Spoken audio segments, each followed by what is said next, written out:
नमस्कार दोस्तों, कैसे हैं आप सब। मेरा नाम राहुल है। आज मैं आपको अपनी कहानी बताने वाला हूँ। मैं करीब 10 साल से एक लड़की को प्यार करता हूँ, निधि को। निधि मेरे घर के पड़ोस में ही रहती है। मुझे उससे पहली नजर में ही प्यार हो गया था। वो मेरे उस समय का प्यार है जब मैं यह भी नहीं जानता था कि प्यार होता क्या है। मेरा कपड़े का बिजनेस है, काफी अच्छा है। मेरी और कोई भी इच्छा नहीं है सिवाय निधि को अपनी जिंदगी में लाने के। हम दोनों अभी तो बहुत अच्छे दोस्त हैं। निधि मुझसे सारी बातें शेयर करती है।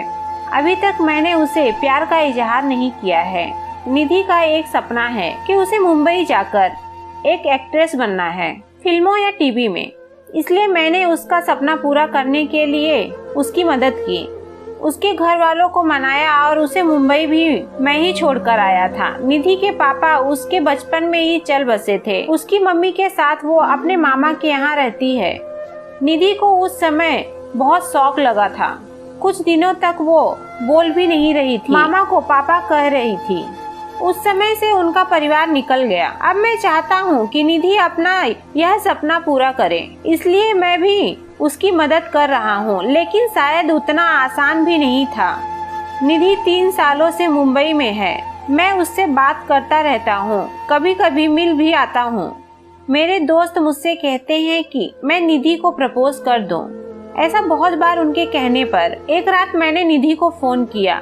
निधि को फोन किया तो उसने वहाँ से कहा, राहुल कहाँ हो तुम। मैंने कहा, निधि मैं राहुल अभी घर पर हूँ। वो बोली, घर? मुझे यहाँ एयरपोर्ट पर छोड़ दिया। मुझे कुछ समझ नहीं आया। मैंने बोला, निधि मैं राहुल। वो फिर बोली, हाँ बोलो। मैंने बोला कि मुझे तुमसे कुछ कहना है। ऐसा कहकर मैंने आई लव यू बोल दिया और मेरी खुशी का कोई ठिकाना नहीं रहा जब निधि ने भी I love you too Rahul बोला और बोली कि मैं आ रही हूँ सुबह तुम्हारे पास। सुबह वो भी आई और साथ में उसके माँ और मामा भी शादी की बात करने। मेरी मम्मी पापा मानेंगे या नहीं इसका मुझे पता नहीं था, लेकिन उनके जाने के बाद मम्मी बोली कि 3 दिन में शादी है। मैंने बोला, इतनी जल्दी? मम्मी का मुंह थोड़ा उतरा हुआ था। वो बोली, यह सब तुम्हें पहले सोचना था, अब तो जल्दी करना पड़ेगा ना। मुझे घर वालों का रिएक्शन समझ नहीं आ रहा था, लेकिन मैं इस बात से ज्यादा खुश था कि मेरी शादी निधि से हो रही है। जल्दी में क्यों हो रही है इसका मुझे पता नहीं था, लेकिन मैंने मना नहीं किया। शादी को अभी 3 दिन थे। मुझे निधि की आंखों में अलग सा प्यार दिखाई दे रहा था। ऐसा मैंने पहले नहीं देखा था। हमारी शादी हो गई। शादी की पहली रात सुहाग रात। मुझे यकीन ही नहीं हो रहा था कि यह सब सच है। निधि बिस्तर पर थी। मेरे कमरे का दरवाजा लगाते ही वो उठकर मेरे पास आई। निधि ने आकर मुझसे कहा, तुम्हें किसी ने कुछ बताया तो नहीं? मैंने कहा, क्या? निधि बोली, मैंने ही मना किया था कि तुम्हें नहीं बताएं। मैं खुद तुम्हें आज बताना चाहती थी। और फिर उसने जो बताया वो सुनकर मेरे सर पर आसमान गिर गया। वो बोली कि वो प्रेग्नेंट है और बच्चा मेरा है। और यह बोलते वक्त उसकी आंखों में आंसू थे। यह बोलकर वो मेरे गले लग गई। लेकिन यह कैसे हो सकता है? यह पहली बार था जब हम लोग गले लग रहे थे, तो यह बच्चा मेरा कैसे हो सकता है? और निधि मुझसे झूठ क्यों बोल रही है? उस रात को निधि मेरे कंधे पर सोई और न जाने क्या क्या बातें कर रही थी, पर मेरा तो बुरा हाल था। अब मुझे समझ में आया कि यह शादी इतनी जल्दी क्यों की गई, क्योंकि निधि ने सभी को यह बताया कि यह बच्चा मेरा है। इसलिए घर वालों ने शादी के लिए इतने जल्दी में हाँ कहा। मेरा प्यार निधि के लिए बहुत था। अब मुझे ऐसा लग रहा था कि मैं बेवकूफ बन गया, पर निधि जब भी यह बोलती उसकी आंखों में सच्चाई ही रहती। बार बार यह भी कहती कि वो मुझसे बहुत प्यार करती है और वो खुश भी बहुत थी। मैंने यह सब 2 महीने तक देखा। इस दौरान मेरे मन में न जाने क्या क्या चल रहा था। फिर एक रात मैंने निधि को कहा कि निधि, यह सब क्या है? यह बच्चा किसका है? वो बोली, राहुल क्या मजाक कर रहे हो? मैंने बोला निधि तुम मुझे सच बता दो, मैं तुमसे प्यार करता हूँ। यह बच्चा किसका है? मैं इस बच्चे को अपना लूंगा। वो रोने लगी, बोली क्या बोल रहे हो तुम? मुझे ऐसा समझते हो? क्या कहना चाहते हो?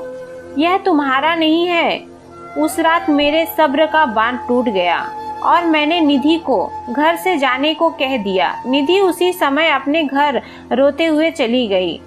हमारे घरों में यह बात पता चल गई थी। निधि मेरे प्यार का फायदा उठा रही थी। फिर एक दिन जब निधि अपने घर वालों के साथ डॉक्टर के पास गई थी, तब एक औरत 55 साल की निधि का पता पूछने मेरे दुकान पर आई। मैंने बोला वो उसका घर है, पर अभी वो है नहीं। मैंने उससे पूछा आपको क्या काम है? वो बोली कि निधि उस रात एयरपोर्ट से उस दुर्घटना के बाद अचानक चली गई। मैं पूछना चाहती थी कि वो ठीक तो है ना? मैंने पूछा कैसी दुर्घटना? वो बोली एक्सीडेंट मेरे बेटे राहुल का। मैंने पूछा राहुल? वो बोली हाँ, मेरा बेटा राहुल और निधि एक दूसरे से प्यार करते थे। दोनों शादी करने वाले थे। निधि के साथ मैं और राहुल निधि के घर आ ही रहे थे कि रोड क्रॉस करते वक्त मुझे बचाने के लिए मेरा बेटा एक बड़ी बस के नीचे आकर चल बसा। एक्सीडेंट इतना भयानक था कि वो उसी समय चल बसा। निधि वहाँ से चली गई। मैं यह देखने आई वो ठीक है ना? अब मुझे सब समझ आ गया था। निधि जिससे प्यार करती थी उसका नाम भी राहुल था और उसकी आंखों के आगे वो चला गया। इस बात से उसको इतना सदमा लगा है कि वो इससे मानने को तैयार नहीं है। वो इस समय सदमे में है और मुझे ही राहुल मान रही है, जैसे बचपन में अपने मामा को पापा मान रही थी।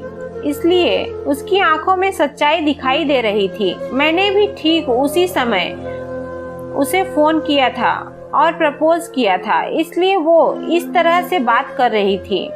उसकी आंखों में जो प्यार है वो इस राहुल के लिए नहीं बल्कि उस राहुल के लिए है।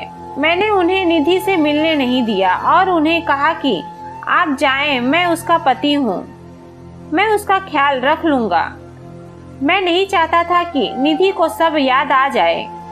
निधि जब घर आई तो मैं उसके पास वापस गया। मैंने बोला निधि सॉरी। वो रोने लगी, बोली तुम्हें इस हालत में मुझे खुश रखना चाहिए और तुम मुझे रुला रहे हो। उसको रोता देख मुझे भी रोना आ गया।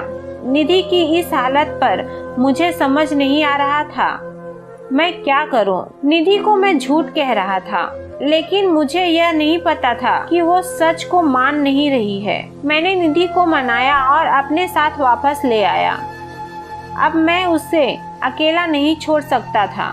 मैं जानता हूँ वो मुझसे नहीं उस राहुल से प्यार करती थी, लेकिन मैं तो उससे प्यार करता हूँ ना, और अभी उसे इस हालत में अकेला नहीं छोड़ सकता। निधि भी मेरी है और उसका बच्चा भी। अब बस मैं चाहता हूँ निधि खुश रहे। आगे क्या करना है, कैसे उसे इससे बाहर निकलना होगा, यह सोचने का विषय है, पर मुझे विश्वास है मेरा प्यार निधि को कुछ नहीं होने देगा। तो दोस्तों उम्मीद करती हूँ आपको हमारी कहानी पसंद आई होगी। कहानी पसंद आई हो तो वीडियो को लाइक शेयर करें और हाँ, नोटिफिकेशन बेल को जरूर दबाएं ताकि अगली अपडेट आपको सबसे पहले मिल सके। धन्यवाद।